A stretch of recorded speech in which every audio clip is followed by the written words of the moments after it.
Olá, boa tarde, amigos telespectadores da TV Cultura Litoral. Começa agora uma nova edição do Opinião. E nesta terça-feira, dia 23 de dezembro, nós estamos recebendo com muito prazer o biólogo Henrique Abrão, online, e também o nosso comentarista, o advogado Roberto Mohamed. Henrique, boa tarde, Henrique. Prazer em recebê-lo aqui no Opinião. Francisco, boa tarde, Mohamed. Boa tarde para todos os telespectadores. É uma grande honra estar aqui. Obrigado, a honra é nossa, biólogo Henrique Abrão. Roberto Mohamed, boa tarde, Roberto. Gostaria de ouvi-lo. Boa tarde, Chico. Tudo bem, Roberto? Tudo. Henrique, eu tenho uma admiração enorme pelo teu trabalho e eu acho legal quando os profissionais conseguem democratizar a informação. Ou seja, não ficar, é como advogado que não usa juridiquês toda hora, e você faz a coisa de uma forma bem simples, inclusive suavizando coisas que são extremamente sérias. Uma delas, eu vi você falando sobre a questão do soro antiofídico, de por que ele não é feito em larga escala. Justamente por causa de demanda. Você teria que ter ele espalhado pelo Brasil, sim, mas não necessariamente ser consumido, a não ser quando ocorrem acidentes. Mas não há como esperar, por exemplo, você mandar por raio que o parta um soro que é feito em São Paulo. Só que por que existe a produção no Brasil eficiente de soro antiofídico? Porque o Instituto Butantan é uma ilha de excelência e é público. Claro. E a gente está vendo que os caminhos, os passos do governo de São Paulo, que já fechou a fabricante de remédios populares, seria privatizar o Butantan. Na tua opinião, isso comprometeria essa competência que nós temos no tratamento de picadas de cobras, escorpiões e aranhas? Sem dúvida nenhuma. Nós temos praticamente dois grandes produtores de excelência no mundo. Brasil, o Instituto Butantan, né, e, claro, Vital Brasil, etc. E, no caso, a Austrália, que são sistemas públicos, né? O ofidismo, ou seja, ser picado por serpentes e outros animais peçonhentos, a gente considera isso como doença tropical negligenciada. E o que significa isso? Significa que a maioria das pessoas que são acometidas por esse mal são pessoas dos trópicos, ou seja, são países que não são considerados, né, na maioria deles, como desenvolvidos, e que é uma doença onde você não tem a entidade particular interessada em trabalhar. Isso vai ser para, por exemplo, doença de Chagas, né, febre amarela e por aí vai. Ou seja, ou você tem uma ação governamental para controlar essa doença, ou simplesmente a indústria, que não vê lucro nisso, não vai trabalhar para resolver o problema. E é por isso que o Brasil, tanto o Brasil quanto a Austrália, que possui um sistema público de saúde, que é o SUS, mais o Butantan, no qual o SUS compra o soro do Butantan, consegue fazer com que a gente tenha tratamento adequado. Só para você ter uma ideia, Mohamed, no mundo, a gente estima que cerca de 5 milhões de pessoas são afetadas são ofendidas por serpentes. Destas 5 milhões, a gente tem 400 mil mutilações e a gente tem mais ou menos entre 80 até 160 mil óbitos. No Brasil, a gente tem cerca de 150 óbitos. Na Austrália, a gente tem cerca de 2 óbitos. Isso porque nós temos aqui entidades públicas que conseguem distribuir essa medicação. Ela é gratuita, né? Claro, sai de imposto, etc., mas, de certa forma, ela tem a sua gratuidade e obrigatoriedade comprada pelo SUS. Se você privatiza o Butantan, o que vai acontecer é o que a indústria farmacêutica faz, um descaso total por quem não pode pagar, porque, afinal de contas, o soro ele tem um momento exato para ser usado. Ele é produzido e não necessariamente ele vai ser usado. Ele não é lucrativo para as indústrias.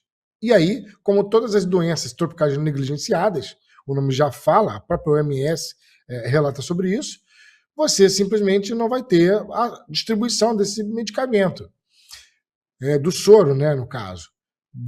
Só para a gente ter uma ideia, nos Estados Unidos, onde é particular, eu vi um caso onde chegou o tratamento total com o valor de $500 mil.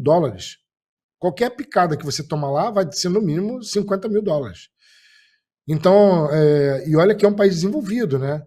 Agora, para os países que ainda têm, né, problemas sérios, como a doença tropical negligenciada, onde você tem muito mais pessoas afetadas, vai ser um desastre total.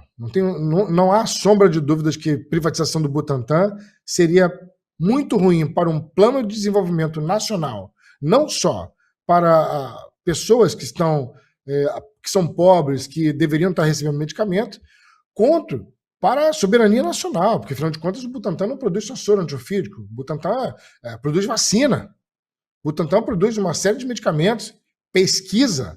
Não existe uma pesquisa que não tenha saído no Brasil de entidades públicas, como universidades, ou Butantan, ou Embrapa, algo parecido.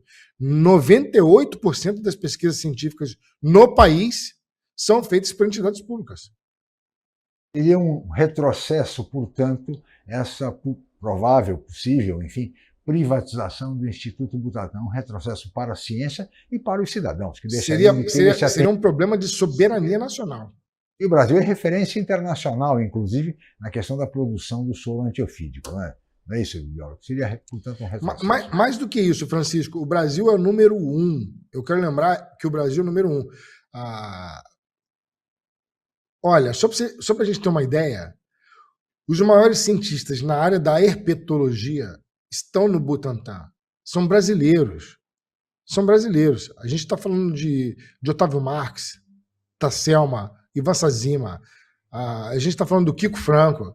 A gente está falando de cientistas que são o número 1 nessa área no mundo inteiro.